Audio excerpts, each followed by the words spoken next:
Hey, this is Jacob Eben. Thanks for tuning in.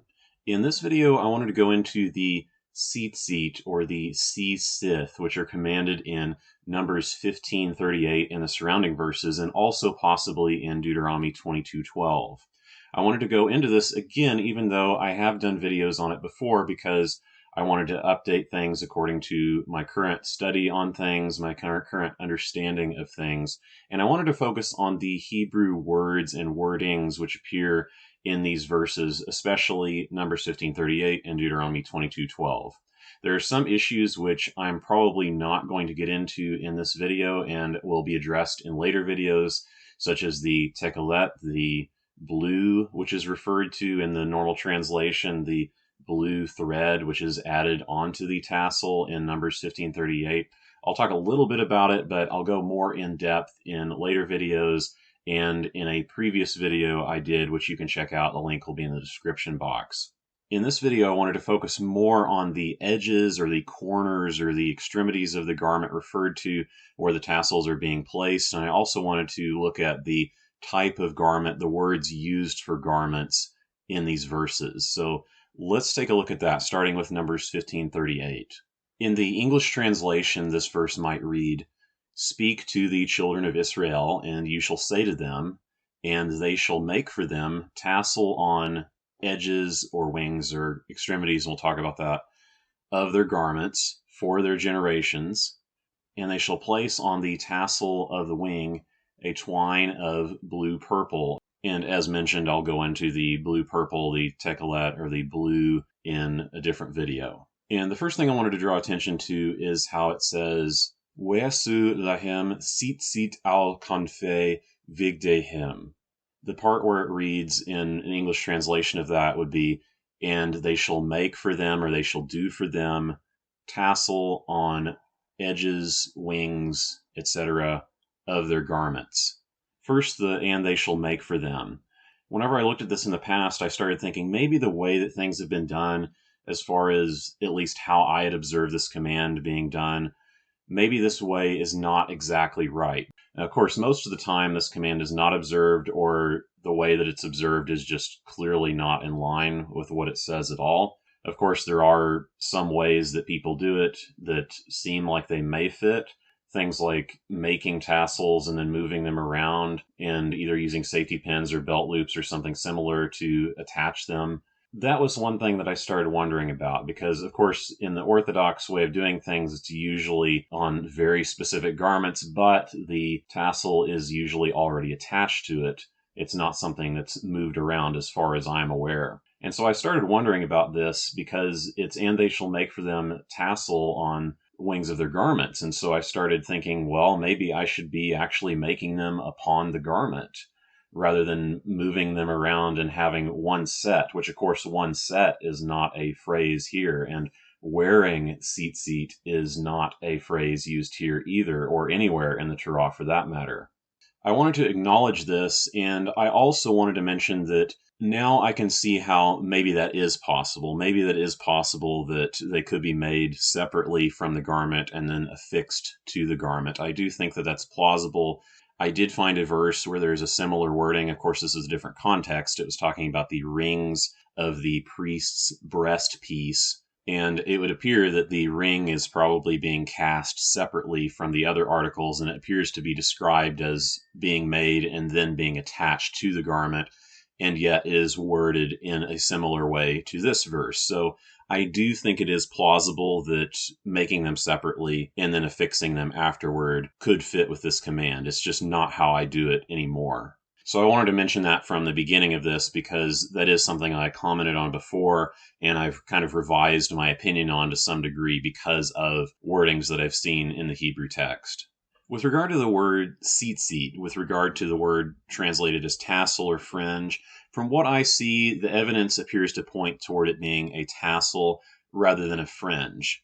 There are also examples of it referring to locks of hair, and we can see both of these meanings used in different Semitic languages. And of course, that may or may not be relevant, but one could look at it as maybe somewhat supporting what could be in the Hebrew.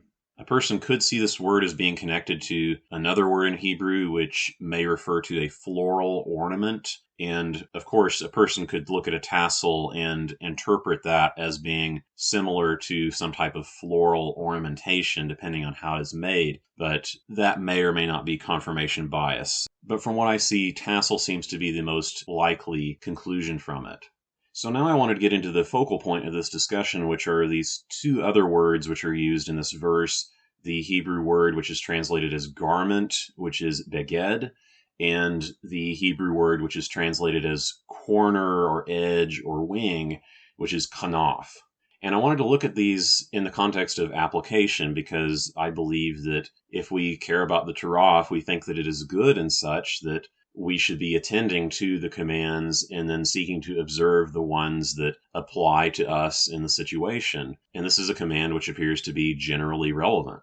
So when it comes to the word beged, the word translated as garment in this verse, I wanted to go into my conclusions on my study of this. And I wanted to talk about different things I observed in the text as far as the Hebrew word is concerned, and different things that I discovered in my research of it. So what I see is that it is an article of clothing of various types. And there are many examples in the text where a person is described as wearing garments. They are wearing plural garments. They're wearing multiple beged, wearing more than one at a time. So you can see this in Genesis 41:42, in Exodus 28, in Leviticus 11:40, and you can see it in other passages also.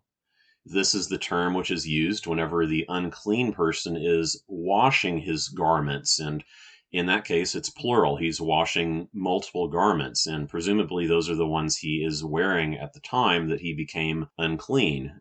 And in Exodus 28:4, it lists various priestly garments under this term. And a translation of that might be, and these are the garments which they shall make: breastpiece, and ephod, and robe, and bordered tunic, turban, or headband or cap, and sash.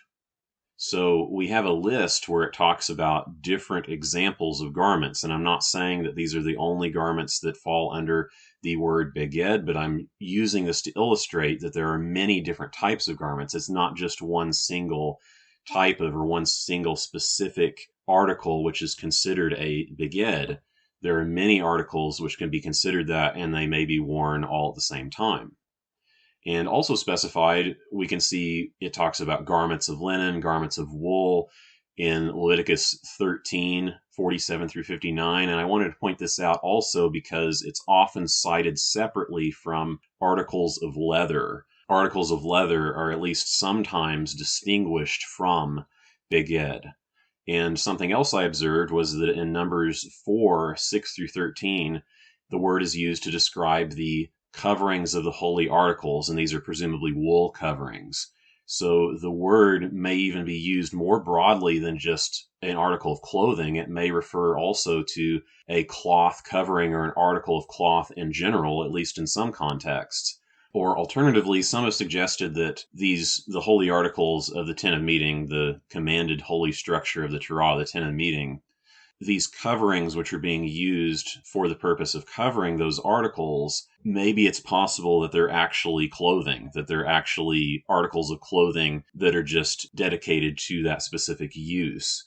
It's hard to say on that personally, but I would consider the possibility, at least, that a cloth covering in general may fall under this. So I'm not suggesting that just anything cloth in general has to have them on it, but I'm suggesting that the garments that we are wearing, or that is, to use a more textual wording, the covering which we are covering ourselves in it. And ourselves is not necessarily specified there, but it appears to be implied by how the word is used. So I always want to be returning things to textual wordings here rather than getting too focused on anything that's kind of an outside concept, even if it seems like it should be appropriate or should be fitting for the particular command. I want to focus as much as possible on Hebrew concepts, Hebrew wordings, when it comes to looking at these things and observing them. So that is what I observed from beged, which is used in this verse. There's a different word used in Deuteronomy 22:12.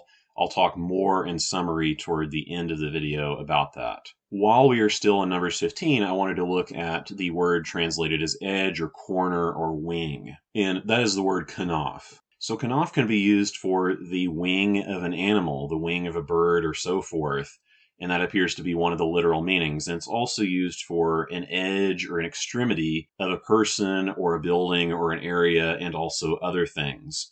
And one thing I observed, and this is a later use of the word, this is used later than the Torah, obviously, in Ben Sirah. It also appears to be used for the extremity or the extent of someone's capability or someone's wealth. Apparently, the word can mean extremity or something similar to extremity or extent, and that includes things that would be concepts or things that would be more abstract. One thing I like to look at, and of course the relevance of this could be debated, but one thing I like to look at whenever I study these different Hebrew words is, do words like it appear in other Semitic languages? And of course, we can't just look at other Semitic languages and say, this is the exact same word, therefore we're going to just assume it's the same thing. Obviously, there may be deviations in the categories of meaning when going from one language to another, even if the word is very, very similar. But one thing I observed with this word kanaf is that there are many similar words in related languages that appear to share the same meanings of wing and edge and side and extremities and so forth, and also possibly hem and fringe, hem like the hem of a garment.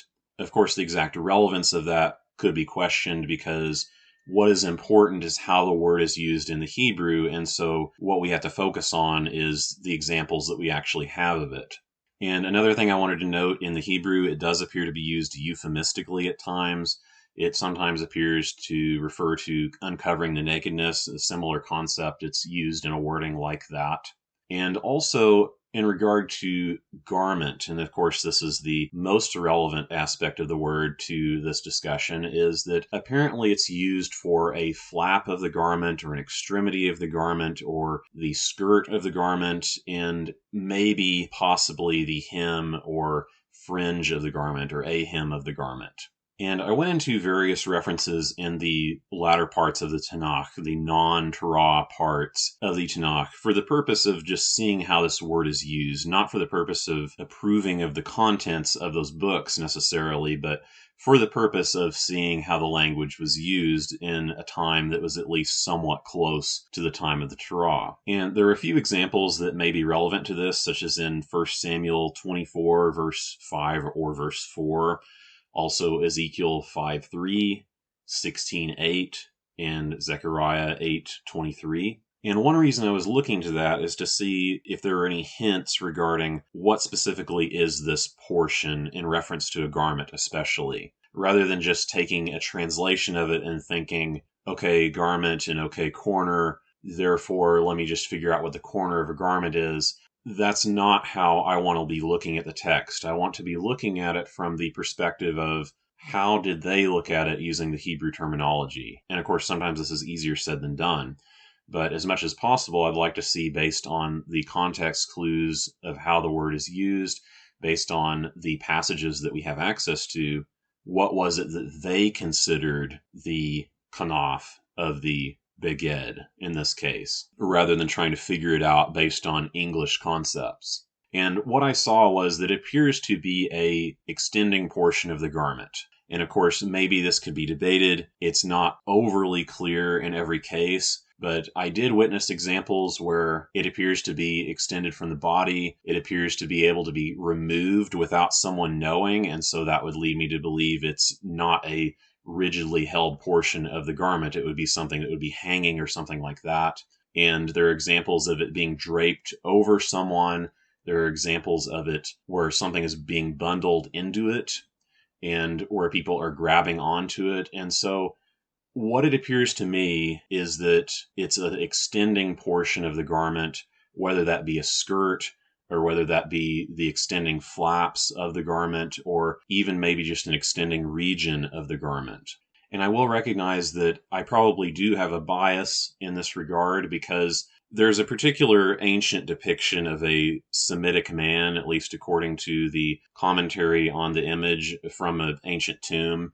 There's a depiction of a Semitic man wearing basically a kilt, and he has tassels oriented, which appears to be at 4 corners around the bottom of the garment. Of course, it's a 2-dimensional image.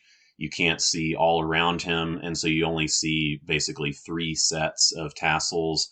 But it did seem interesting, and I'm not showing it because I don't actually know whether that is what it appears to be to me, because it could just be confirmation bias. I could just be seeing validation for my beliefs, and that may not actually be legitimate information. So trying to go off of the text, what I see is that it does appear to be some type of extending portion of it, although maybe not in every case.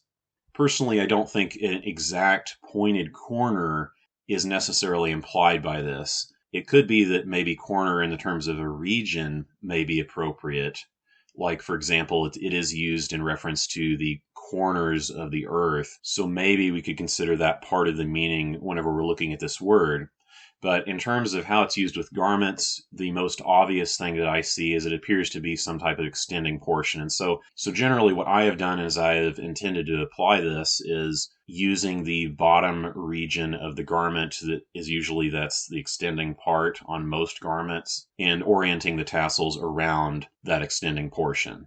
That's just my opinion. I can understand that there may be a different view on that, but that's my opinion, and that's the textual basis that I'm looking to justify that. So now I want to go into Deuteronomy 22:12, and one thing about this is it does not use the word Tsitsit like in Numbers 15:38. It actually uses a different word. It uses the word gedilim, and it doesn't use beged either. It uses a different word, kasuth, for the article which has the gedilim being attached to it. Therefore, it is possible that a person could conclude that these two commands are completely distinct and they're describing a different practice. However, from what I see, these two sets of words appear to share synonymous meanings in some cases, and I'll talk about that soon.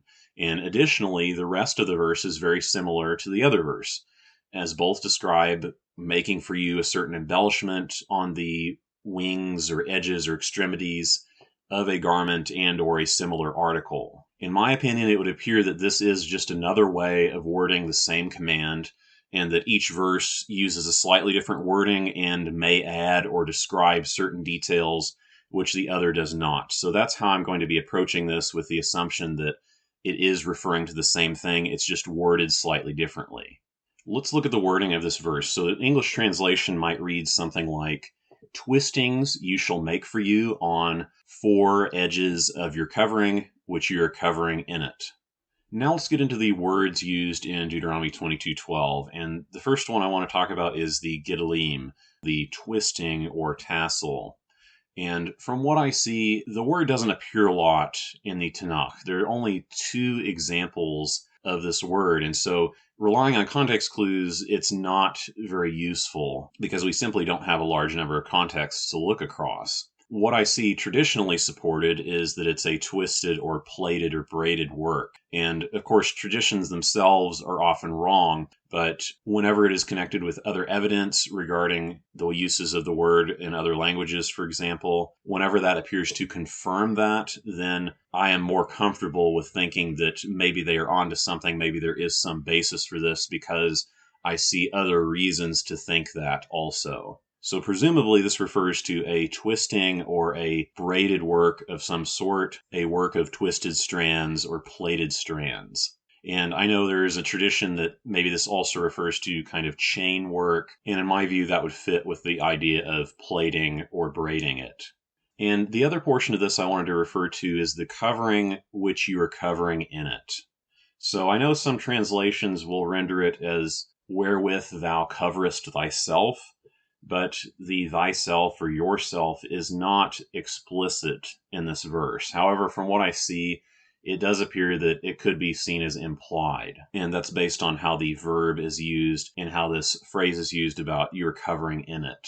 So let's consider the word kasuth, or the covering.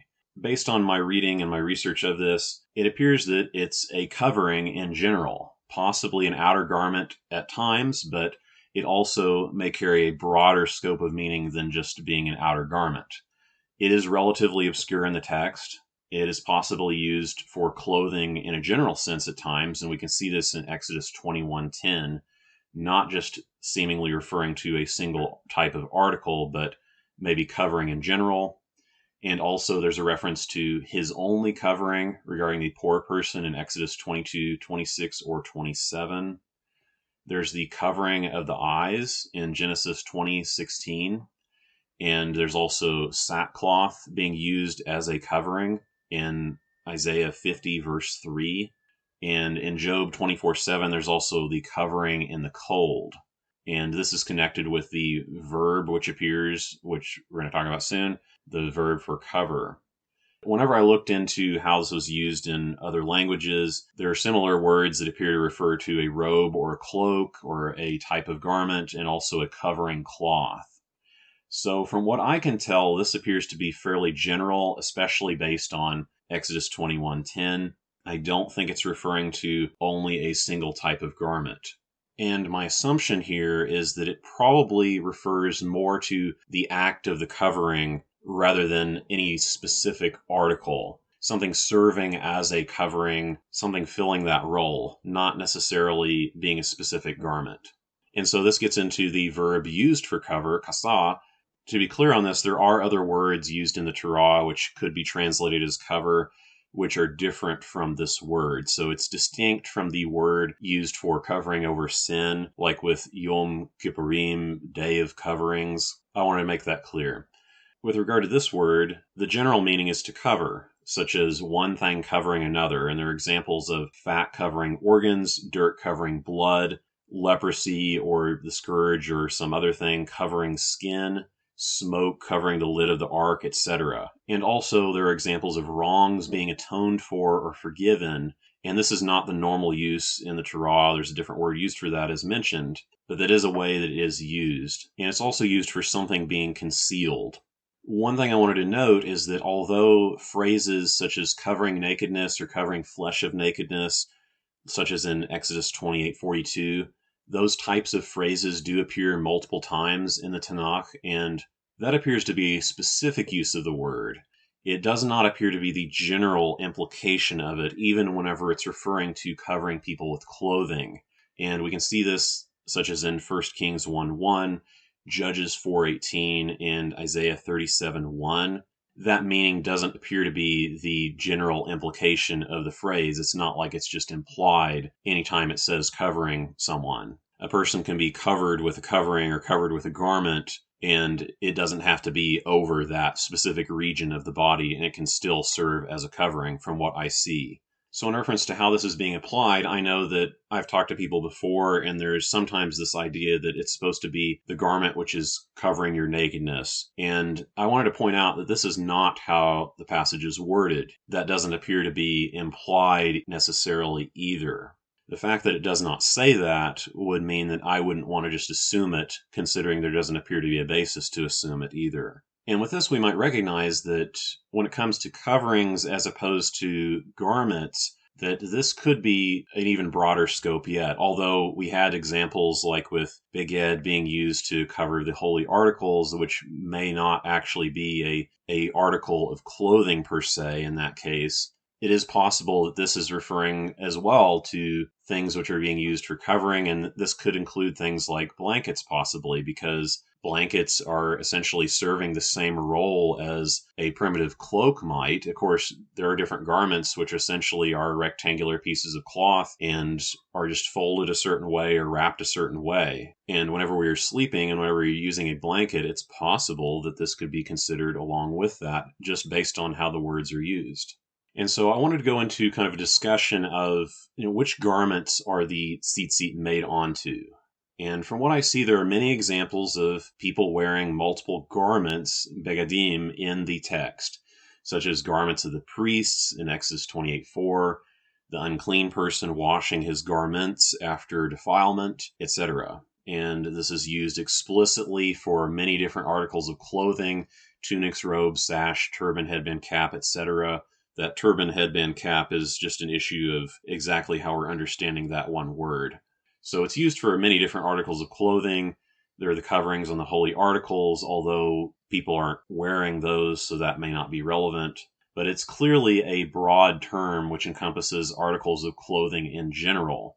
And it may be the case that it's fabric clothing. That may be distinct from leather articles as mentioned, but that's just a possibility. regarding the covering in Deuteronomy 22:12, the ksuth, there are only a few examples of this word in the text, so there are examples where it may be an outer garment or a cloak, and of course that could be akin to things like sheets and blankets at times, such as in Exodus 22, verse 26 or 27.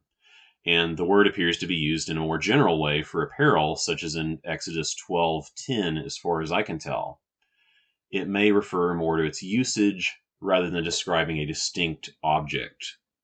So the word appears to be a broad term that could apply to clothing and personal coverings in general. So combining those two things, I would recognize that it's not just one single article or one specific article of clothing that we are making the tassels upon. And I also don't think that it would be some specifically designed garment for that purpose either, because it doesn't describe making a particular garment that these are being placed upon. One might point out the four corners or four quarters, or, and this is kanaf in this case, the four wings, four extremities. One might point that out and say maybe it has to be a rectangular garment or something like that. But there are a lot of ways that this could be exhibited. So in my view, I think it's very plausible that many garments, essentially all garments, could be seen as having four extremities or four extending regions. Obviously, some, like socks and gloves, that may be more debatable. But I would think that most garments could fall under this. And this might get into the question of, aren't we just supposed to wear a single set of tzitzit? And I wanted to point out that the notion of a set of tzitzit, or the wording of wearing tzitzit, is not textual. That idea must have arisen out of tradition and practice rather than the Torah text, because it's not in there. Hypothetically, you could make them and then affix them on garments. However, there's nothing in the text about a set, or about a single set, or about wearing tzitzit, and instead it refers to them on their garments in Numbers 15:38. And a person may suggest that, what about seeing them as it's talked about in Numbers 15:39? We didn't really get into these surrounding verses in Numbers 15, and of course I encourage that you look into those also. And right now I wanted to look at the idea of how does that fit with having them on multiple garments, the idea of seeing them, because there are some garments which they may not be regularly seen, or whenever you're out in public they may not be seen generally. So one might suggest that only having tassels on a single outer garment would be the way to go, because it would be more likely to be seen by the one wearing it and other people around him or her. And I want to note that it's only more likely. It's not guaranteed either way. And depending on the angle, depending on the situation, some tassels might be seen and others might not be. And that could be the case whether it's on a single garment or whether it's on your garments in general.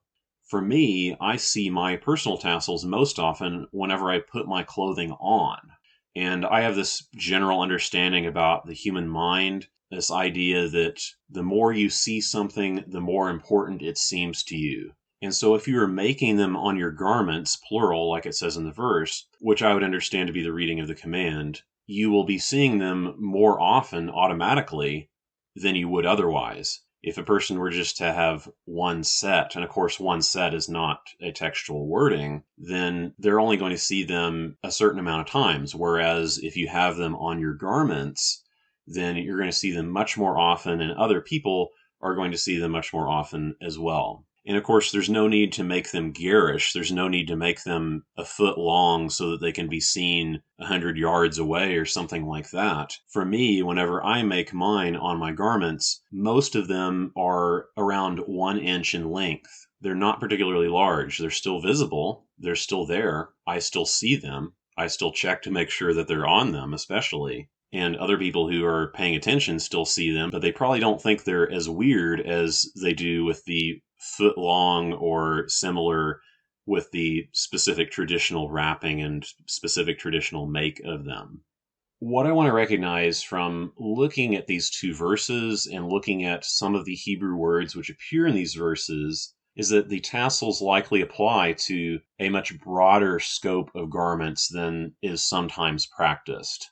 The traditions, or kind of the traditional ideas about how this is done, the non-textual ideas that are not in the Torah itself, that they may not actually fit the wording of the command. And what I see in these wordings is that it likely applies to all of our garments, essentially. And I think the idea of distinct corners is not necessarily in line with the wording which is used here. I think extending flap could be applicable. Extending regions of the garment would make more sense from how I see it being used in the text. So that is my opinion based upon what I see in the text, based upon my study of the Hebrew words, based upon my reading of the Torah commands. I'll be revisiting this issue in future videos and talking about some of the other points, such as construction, such as the blue described in it as mentioned. Thanks for watching. Stay focused and be tenacious.